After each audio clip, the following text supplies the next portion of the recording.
Yes, my name is Ken Pohlmann. I've taught at the University of Miami in Coral Gables, Florida for over 30 years. And for all of my professional career, I've had the pleasure of working on sound quality systems. Everything from home theater systems to MP3 players to car audio.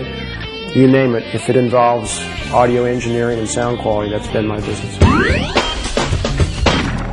Sound quality is, of course, the most important thing. Audio engineers spend their entire lives trying to get good sound quality. We all know that when you listen to a band in concert, you hear a good concert hall sound. Or maybe if you're lucky enough, you might go to a recording studio and you hear the band in a good recording studio. But when you listen to music in a home theater system, the sound is not always quite as good because you have smaller speakers and maybe the room acoustics are not so good.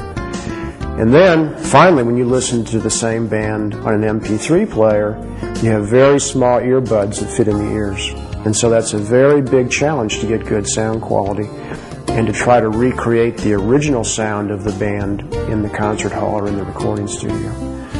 So the engineers at Samson, for example, they've worked very long and very hard to try to get that genuine natural sound quality to come back into the MP3 playback experience. To evaluate sound quality, of course, is very difficult. Everybody knows what good sound is, but it's hard to find words to describe it sometimes. The most important thing is that the sound should sound natural. If you close your eyes and listen, and you can imagine yourself before a live concert band, of course, that's the best sound quality. To do the actual evaluation, we have a very detailed set of criteria. We listen to things like tonal balance at soft, medium, and loud playback levels. We listen to the clarity of the bass, the clarity of the mid-range, the clarity of treble.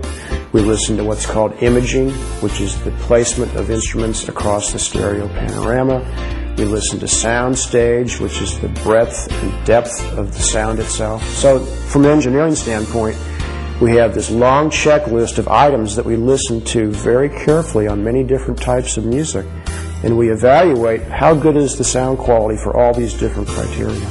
We might spend days and days just trying to tune one earbud or one MP3 player to get the very best sound quality we can find.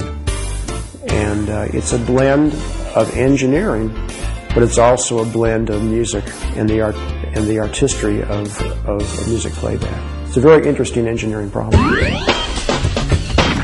The most important thing in sound quality is to give a natural sound. We spend our entire lives listening to sounds around us. And even when you're asleep, you hear sounds. Sometimes the sound wakes you up. So we all know what good sound sounds like. And when we listen to music, we want that same natural sound. Sound quality is an interesting blend of engineering and specifications and numerical analysis, computer analysis. But it also has to take into account the human listener, because music ultimately is an emotional human experience that speaks to us. So a sound engineer has to balance both of those worlds to get good natural sound. There are quite a number of ways to evaluate sound quality, and I think every audio engineer has his or her own private methodology. But it boils down to a similar set of ideas. First of all, you want to have a good dynamic range. From the softest sounds to the loudest sounds, there might be a dynamic range there of 120 decibels. So we listen to the MP3 player at soft sounds, medium sounds, and loud sounds to make sure the tonal balance is correct. The next key feature, of course, is frequency response.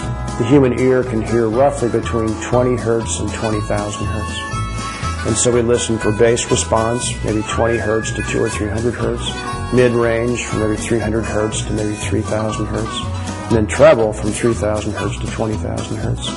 And we listen for clean, accurate, clear sound in each of those frequency areas. One more important criteria is spatial response. And that is the idea that you hear sounds across an entire panorama of left, center, and right.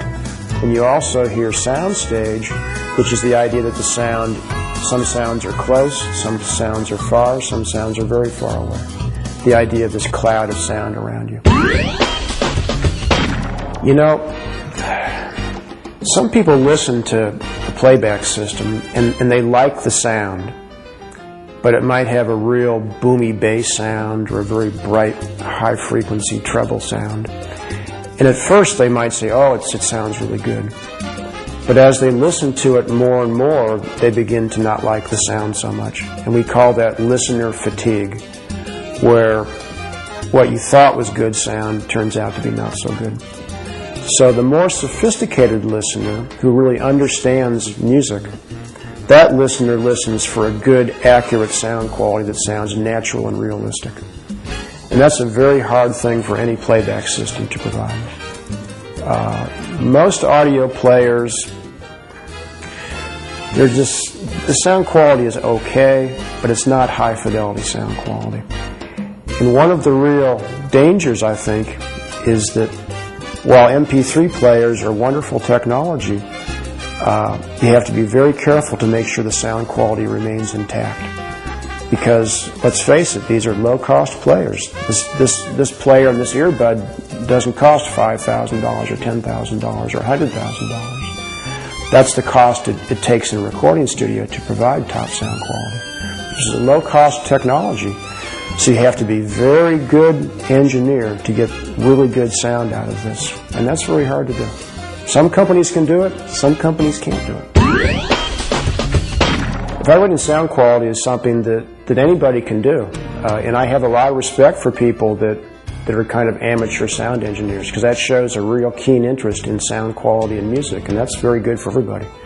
But you have to be careful that you have a level playing field. For example, if you listen to two different loudspeakers, and one loudspeaker is set to play back a little bit louder than the other loudspeaker, most people will always pick the loudspeaker as being better sound quality. It's just human nature. So, for example, when you evaluate two different sound sources, two different MP3 players, for example, make sure that the playback levels are as close as possible. If one is louder than the other, you're going to throw off your evaluation. And, of course, make sure that you have a flat equalization on both players. And, for example, all the signal processing is turned off. So it's a completely neutral, flat playback for both of them.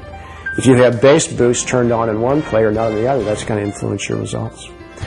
And also, I recommend that when you listen to any set of playback systems, listen to a lot of different kinds of music. You might be surprised that one player might sound really good for rock and roll, but then sound very poor for classical music.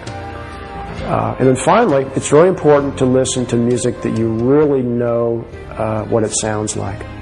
If you give me an MP3 player with a song that I've never heard before, I can't really tell you if it sounds good or bad because I have no reference. I don't know what the sound sounded like in the recording studio.